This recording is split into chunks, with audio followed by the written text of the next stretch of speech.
Sri Kuberan TV நேயர்களுக்கு அடியேன் சிவயோகி சிவசக்திமான் சுவாமிகள் வணக்கத்தை தெரிவித்துக் கொள்கிறேன்.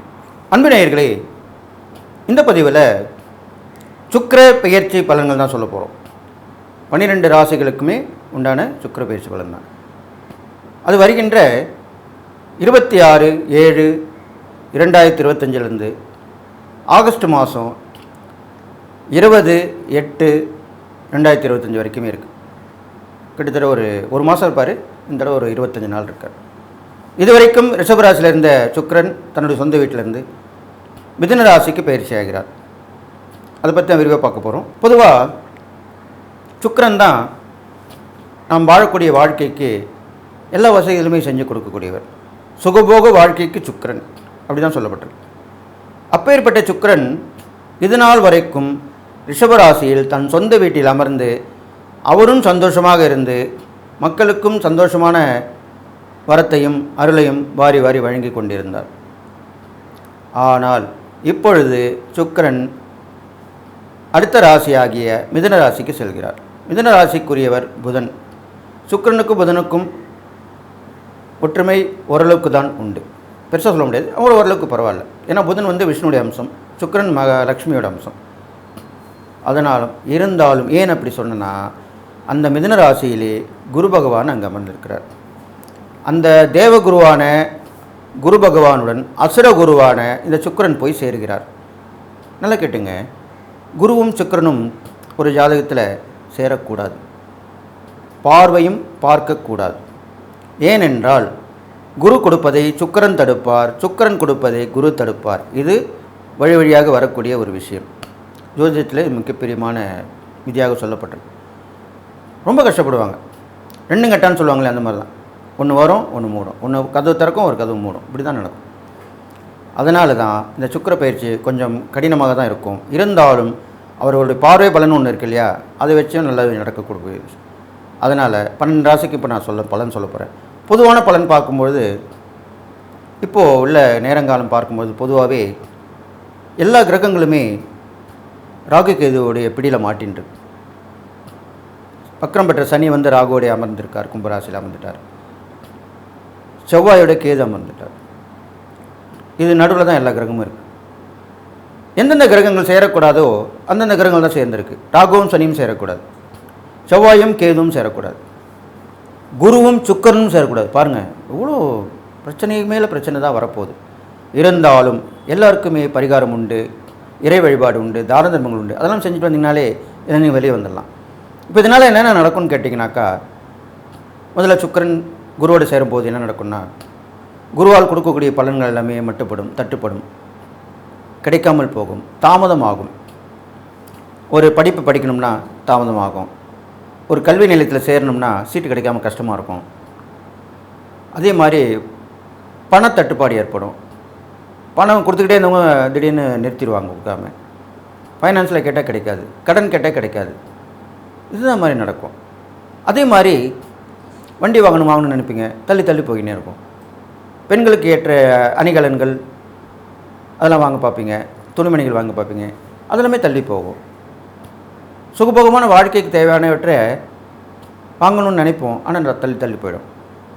ஏனென்றால் இந்த சுக்கிரனுக்கு அம்சத்துக்குரியதும் குரு அம்சத்துக்குரியதும் மாறி மாறி இருவரில் ஒருவர் தடுத்து விடுவார். இது நடக்கும். அடுத்ததாக ராகுவும் சனியும் சேர்ந்திருக்கப்படியால் ஒரு கத்திரிக்கோள் என்ன செய்யுமோ அதை செய்யும், கட் பண்ணி விடுன்னு சொல்லுவாங்க. கத்திரிக்கோள்ன்றது கட் பண்ணுறதுன்னு. அப்போது வரக்கூடிய நல்ல விஷயங்கள் எல்லாமே தடைப்பட்டு இருக்கும். அதை தவிர்த்து கட் பண்ணி விட்டுடும், காணாமல் போயிட வச்சிடும். ஒரு சுபகாரியம் நடக்கும்னு நினைப்போம், அது தள்ளி தள்ளி போயிட்டே இருக்கும். ஒரு இடத்துல உதவி கேட்டிருப்போம், அது தரேன்னு சொல்லுவாங்க, பண்ணுறேன்னு வாங்க, அப்புறம் தள்ளி போயிடும். இப்படி தான் இந்த ராகு சனியால் செய்யப்படுது. செவ்வாயும் கேதும் சேர்ந்திருக்கும் போது என்ன தெரியுமா, மிக மிக மோசமான விளைவுகள் ஏற்படும். சமீபத்தில் பார்த்தீங்கன்னா கண்டிப்பாக சொல்லி ஆகணும் இந்த பதிவில். காவல்துறைக்கு கெட்ட பேர் வந்துன்னே இருக்குது. அவங்க அதுக்கேற்ற மாதிரி நடந்துக்கிட்டு இருக்காங்க. அந்த செவ்வாய் கிரகம் என்றது என்ன, காவல்துறைக்கும் இராணுவத்துறைக்கும் உரிய கிரகம் செவ்வாய் கிரகம். அப்பேற்பட்ட கிரகம் கேதுவோடு சேர்ந்தால் கேது போல் கெடுப்பார் இல்லைன்னு சொல்லியிருக்காங்க ஜோதிட சாஸ்திரம். அப்போ கேது, அந்த கெடுக்கக்கூடிய கேதுவோட செவ்வாய் சேர்ந்திருக்கு இல்லையா, அதுவும் சிம்மத்தில் சேர்ந்திருக்கு இல்லையா, சூரியன் வீட்டில். அப்போது கண்டிப்பாக இதில் வந்து அரசாங்கத்திற்காருக்கும் பதில் சொல்ல வேண்டியிருக்கும். காவல்துறை செய்யும் தவறுகளுக்கெல்லாம் அரசாங்கம் பொறுப்பேற்கக்கூடிய நிலை வரும். இப்போ அப்படி தானே ஏற்பட்டிருக்கு. அது உண்மைதான். அது இந்த ஜாதகப்படி கிரகப்படி தான் நடந்திருக்கு. அப்போது மோசமான பின்விளைவுகள் ஏற்படும். அப்போ வந்து தவறான உறவுகள், காவல்துறைக்கு கொண்டு போகக்கூடிய விஷயங்கள் எல்லாமே தடுமாற்றத்தோடையும் தடையாகவும் பின்விளைவுகளோடையும் பிரச்சனையாகவுமே தான் இருக்க போகுது. அதனால் இது பொது பலன் சொல்லியிருக்கேன். இதை நீங்கள் உஷாராக கேட்டு நடக்கணும். அடுத்ததாக இப்போ நம்ம சுக்கிர பயிற்சி பார்க்க போகிறோம் 12 ராசிகளுக்கும். மகர ராசி நேயர்களே, உங்களுக்கு உண்டான சுக்கிர பயிற்சி பலன் தான் சொல்ல போகிறேன். உங்கள் ராசிக்கு 5ஆம் இடத்துல இருந்த சுக்கிரன் இப்போ 6ஆம் இடத்துக்கு மாறுறார். 6ஆம் இடத்துல மாறும்போது குருவோடு சேர்றார். அந்த சேர்க்கை தான் சரியில்லை. அதனால் என்ன பலன்கள், அவர் பார்வை பெறும்போது படக்கூடிய ராசி மூலிமா என்ன பலன் நடக்க போகுது அப்படின்னு தான் பார்க்க போகிறோம். இப்போ மகர ராசிக்கு முதல்ல உங்கள் ராசிக்கு 6ஆம் இடத்துல அந்த குரு கூட சேரக்கூடிய சுக்கிரன் இதனால் வரைக்கும் உங்களுக்கு உதவி ஒத்தாசைகள் நண்பர்கள் உறவினர் மூலமாக கிடைச்சிருக்கும். அது இப்போ கொஞ்சம் கட்டுப்படுத்தப்படும். திடீர்னு நின்றுடும். ஏன்னு கேட்பீங்க, என்னன்னு தெரிலப்பா, நான் ஒன்று செய்யணும், உதவி செய்யணும்னு நினைக்கிறேன், நான் முடியல அப்படின்வாங்க. இப்படி தான் சொல்லுவாங்க. உங்கள் மேலே கோபப்படாமல் தான் சொல்லுவாங்க. ஆனால் அவங்களால முடியாது. அது தவிர்க்கப்படும், கட்டுப்படுத்தப்படும். வரக்கூடிய உதவிகள் கட்டுப்படுத்தப்படும். அதுதான் சொல்லியிருக்கேன். அடுத்ததாக ரொம்ப கஷ்டப்பட்டு உத்தியோகம் பண்ணுறவங்க, குறைஞ்ச சம்பளத்தில் உதவி பண்ணுறோம், அவங்களாம் உதவி கிடச்சிடும், வேலை கிடச்சிடும். உட்காந்தே சம்பளம் வாங்குறாங்க பாருங்கள் உத்தியோகத்தில், அவங்களுக்குலாம் கொஞ்சம் பிரச்சனை வரும். சக ஊழியர்கள் பிரச்சனை வரும். இல்லாத மூலம் சொல்லி தற்சமயமாக தற்காலிகமாக வேலையை விட்டு பிரியக்கூடிய சூழ்நிலை கூட வரும். இப்படிலாம் நடக்கும் மகர ராசிக்காரர்களுக்கு. கடன் கேட்டிருப்பீங்க, கொஞ்சம் தள்ளி கிடைக்கும், உடனே கிடைக்காது. உதவிகள், பண உதவின்னு சொல்லி பொருள் எல்லாமே தள்ளி தள்ளி தான் கிடைக்கும், உடனுக்குடன் கிடைக்காது. அதுக்கப்புறம் பார்த்திங்கன்னா பிரச்சனைகள், பஞ்சாயத்துகள், வழக்குகள் இதெல்லாம் இருக்கும். அதெல்லாமே கூட தள்ளி போகும். முடிகிற மாதிரி ஒன்று நிற்கும். திடீர்னு பார்த்தா வாய்தா போட்டுருவாங்க. கேட்டிங்கன்னா உங்கள் வழக்கறிஞர் சொல்லுவார், நான் முடிக்கணும்னு தான் பார்த்தேன், ஜெயிக்கணும்னு தான் பார்த்தேன், என்னை மீறி ஒன்று நடக்குது, நான் என்ன பண்ண முடியும் அப்படின்னு. தள்ளி போயிடுச்சு, கொஞ்சம் லேட் ஆகும், பரவாயில்ல பண்ணிக்கலாம் அப்படின்னு தான் சொல்லுவார். அதே மாதிரி நோய் இருக்கிறவங்களுக்கும் மகராசிக்காரங்களுக்கு சரியாகிற மாதிரி வரும். அப்புறம் பார்த்தா இன்னும் கொஞ்சம் வேறு விதமாக ஒரு சைடு எஃபெக்டால் நீங்கள் சாப்பிட்டு மாத்திரை மருந்தால் வேறு ஒரு பாதிப்பு ஏற்பட்டுரும். ஒன்று போனால் ஒன்று வரும்னு சொல்கிறாங்க இல்லையா, அந்த மாதிரி வரும். அப்படி உள்ள காலகட்டம் தான் இப்போ உங்களுக்கு வந்துருக்கு. அதையும் நீங்கள் கவனமாக பார்த்துக்கணும். அடுத்தாக எதிரிகள் தொல்லையும் கொஞ்சம் இருக்கும். போகும் வரும், போகும் வரும், அப்படி தான் இருக்கும். முழுசாகவும் இருக்காது, அரைக்குறையாகவும் இருக்காது. சில நேரத்தில் வந்து பிரச்சனை பண்ணுவாங்க, சில நேரத்தில் அப்புறம் போயிடுவாங்க. இப்படி தான் தொடர்ந்து பண்ணிக்கிட்டே வந்துக்கிட்டே இருப்பாங்க. இதெல்லாமே நீங்கள் சமாளிக்கக்கூடிய தைரியத்தையும் தன்னம்பிக்கையும் துணிச்சலும் வளர்த்துக்கணும் இந்த காலகட்டத்தில். அதுதான் அப்படி சொல்லியிருக்கேன். அடுத்தது அந்த மகர ராசிக்காரங்களுக்கு உங்கள் ராசிக்கு 12ஆம் இடத்துக்கு சுக்கிரன் பார்க்குறார். அப்போது வெளியூர் வெளிநாட்டு பயணம் கண்டிப்பாக ஏற்படும். அப்போ எப்பயும் ஒரு கஷ்டம் பிரச்சனை வந்தாக்கா நம்ம இடம் மாற்றம் செய்வது நல்லது. அது உத்தியோகம் மூலிமா போகலாம், தொழில் மூலிமா போகலாம். கண்டிப்பாக நீங்கள் வெளியே போயிடுறது பெஸ்ட்டுன்னு தான் சொல்லப்படும். அது வெளியூராக இருக்கலாம், வெளிநாடாக இருக்கலாம். கண்டிப்பாக போயிட்டு வந்தீங்கன்னா உங்கள் பிரச்சனை முடிவுக்கு வரும். அந்த இடத்த விட்டு போயிட்டீங்கனாலும் பிரச்சனை. இப்போ ஒரு சண்டை வருதுன்னா அந்த இடத்துல இருந்தால் தான் சண்டை அதிகமாக இருக்கும். அந்த இடத்த விட்டு போயிட்டிங்கன்னா சண்டை நிறுத்தப்படும். நீங்கள் எல்லாம் போய் இப்படி யாரோட சண்டை போடுவாங்க? அதுதான் விஷயம். அதுதான் உண்மை விஷயம். ஒன்று மௌனமாக இருக்கணும். சில பேர் கண்ட்ரோலாக இருப்பாங்க, அவங்க இருக்கலாம். கண்ட்ரோல் பண்ண முடியாதவங்க அந்த இடத்த விட்டு போகிறது தான் நல்லது. அதே மாதிரி உங்களுக்கு இடமாற்றத்தினால கண்டிப்பாக நல்லது நடக்கும் மகர ராசிக்காரர்கள். அடுத்த செலவுகள் எல்லாமே குறைஞ்சிரும். தாம்பத்திய அந்நியம் கிடைக்கும். கணவன் மனைக்குள்ளே இதனால் வரைக்கும் இருந்த பிரிவுலாம் விலகி ஒருத்தர் அன்பு ஆதரவுலாம் காட்டுவாங்க, நெருக்கமாகவே இருப்பாங்க. அது ஒரு நல்ல விஷயமாக தான் சொல்லப்படுது. அது இல்லாமல் மகர ராசிக்காரர்கள் பார்த்தீங்கன்னாக்கா பிரயாணங்கள் மூலிமா நல்ல பலன்கள் கிடைக்கும். சில பேருக்கு வளைச்சல் திருச்சல் இருப்பாங்க. ஒன்றுமே நான் போயிட்டு வந்தேன்ப்பா, காலில் போனேன், இப்போ தான் சாயந்தரம் தான் வந்தேன், ஒன்றுமே இல்லை, நடக்கலை, ஒரு விஷயமும் நடக்கலை, ஒரு உதவியும் கிடைக்கல, எதிர்பார்த்து போன இடத்துலையுமே ஒன்றும் நடக்கலை, இப்படி தான் சொல்லுவாங்க. அது எல்லாமே மாறிடும் மகர ராசிக்காரர்கள். பிளான் பண்ணி போவீங்க, பார்ப்பீங்க, கிடைக்கும், உதவி கிடைக்கும், பணம் கிடைக்கும், பொருள் கிடைக்கும், எல்லாமே கிடைக்கும். அழகாக வந்துடுவீங்க, சாதிச்சுட்டு வந்துடுவீங்க. ஓகே நான் போன விஷயம் சக்ஸஸ் அப்படின்னு தான் சொல்லுவீங்க. இப்படி தான் நடக்க போகுது உங்களுக்கு. அப்போ மகர ராசிக்காரர்களுக்கு எல்லாமே விட்டு போனது விலகி போனது எல்லாமே சேர்ந்து வரும், திரும்பி வரும்.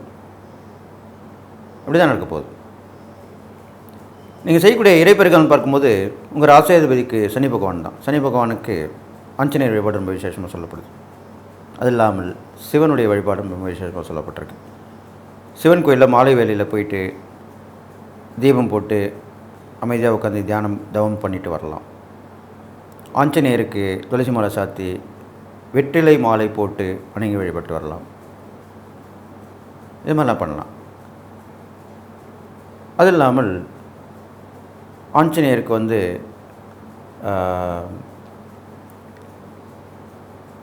அபிஷேகம் பண்ணி ஆராதனை பண்ணால் ரொம்ப விசேஷம். அவர் பெருசும் விரும்ப மாட்டார், இருந்தாலும் உங்கள் ராசிக்கு அது மாதிரி பண்ணுறது ரொம்ப விசேஷமாக சொல்லப்பட்டிருக்கு. அவருக்கு நல்ல மதிப்பு மரியாதை கொடுத்து அவரை சந்தோஷப்படுத்தி அது பிடித்த உணவுகள் பழங்கள் தானே அவருக்கு ரொம்ப பிடிக்கும். ஆஞ்சநேயருக்கு கனி வகைகள் ரொம்ப பிடிக்கும். அந்த கனி வகைகள்லாம் வச்சு அர்ச்சனை பண்ணி தொடர்ந்து வழிபாடு பண்ணிட்டு வந்தீங்கன்னா கண்டிப்பாக நடக்காத விஷயங்கள் நடக்கும், எல்லாமே நடக்கும். அதுக்கப்புறம் பார்த்திங்கன்னா ரொம்ப கஷ்டப்பட்டு உழைப்பால் முன்னுக்கு வரவங்க வருமானம் குறைவாக தான் இருக்கும். அவங்களால எதுவுமே செய்ய முடியாது. அப்படிப்பட்டவங்களுக்கு நீங்கள் உதவி பண்ணணும். அவங்களுக்கு சொற்ப ஊதியம் தான் கிடைக்கும். அவங்க படிப்பு கம்மியாக இருக்கும், இல்லைனாக்கா உடல் தகுதி இல்லாமல் இருப்பாங்க, பலமான வேலை செய்ய முடியாது. அப்படிப்பட்டவங்களாக தான் இருப்பாங்க. அவங்களுக்கு நீங்கள் போய் தான தர்மம் பண்ணலாம், உதவி ஒத்தாசை பண்ணலாம், வேலை வாங்கி கொடுக்கலாம், வருமானம் பண்ணலாம், உண்ண உணவு உடுக்கு உடை இது மாதிரிலாம் கொடுக்கலாம். அவங்களுக்கு எந்த வகையில் உதவி வேணுமோ அது செய்யணும். நீங்கள் அதுதான் முக்கியம். கேட்கலாம், தப்பு கிடையாது. அவங்க சொல்லுவாங்க இந்த மாதிரி இந்த உதவி வந்தால் எனக்கு ரொம்ப சந்தோஷமாக இருக்கும். அதுதானே நம்ம தான தர்மம் பண்ணுறது. அவங்களுக்கு தேவையானதை கொடுக்குறது தானே நல்ல விஷயமாக சொல்லப்பட்டிருக்கு. தேவையில்லாத கொடுத்தா என்ன பிரயோஜனம்? ஒரு பிரயோஜனமும் இல்லை. அவங்களுக்கு சந்தோஷமும் பட மாட்டாங்க. அவங்க சந்தோஷப்பட்டால் தான் எப்பவுமே நம்ம நல்லாயிருப்போம். அப்போ தான் அந்த புண்ணியம் நம்ம கணக்கில் சேரும், அந்த பலன்கள் அதிகமாகும், நற்பலன்கள் அதிகமாகும். அதுக்காக தான் அப்படி சொன்னேன். அப்போ அந்த மகர ராசிக்காரர்கள் நீங்கள் நிறைய அவங்களுக்கு தேவையான உதவிகளை செய்யணும். அதுதான் முக்கியமான விஷயம். அப்போ நான் சொன்ன இந்த இறை பரிகாரங்கள் தானதம் பண்ணிட்டு வந்தீங்கனாலே இந்த வாழ்க்கை ரொம்ப வளமாக இருக்க போகுது. உங்களுக்கு சுக்கிரப்பயிற்சியால் ஏற்படக்கூடிய நன்மை தீமை கண்டிப்பாக கலந்து தான் நடக்க போகுது. எது எப்படி இருந்தாலும் நல்ல நிலைமைக்கு வந்துடுவீங்கன்னு சொல்லி, எல்லா நலமும் பெற்று வாழ்வீங்கன்னு சொல்லி வாழ்த்தி விடைபெறுகிறேன். நன்றி, வணக்கம். ஸ்ரீ குபேரன் டிவியை பார்த்தமைக்கு நன்றிகள். மேலும் இது போன்ற தகவல்களை தெரிந்து கொள்ள ஸ்ரீ குபேரன் டிவியை சப்ஸ்கிரைப் செய்யுங்கள். மறக்காமல் பெல் ஐக்கானை கிளிக் செய்யுங்கள்.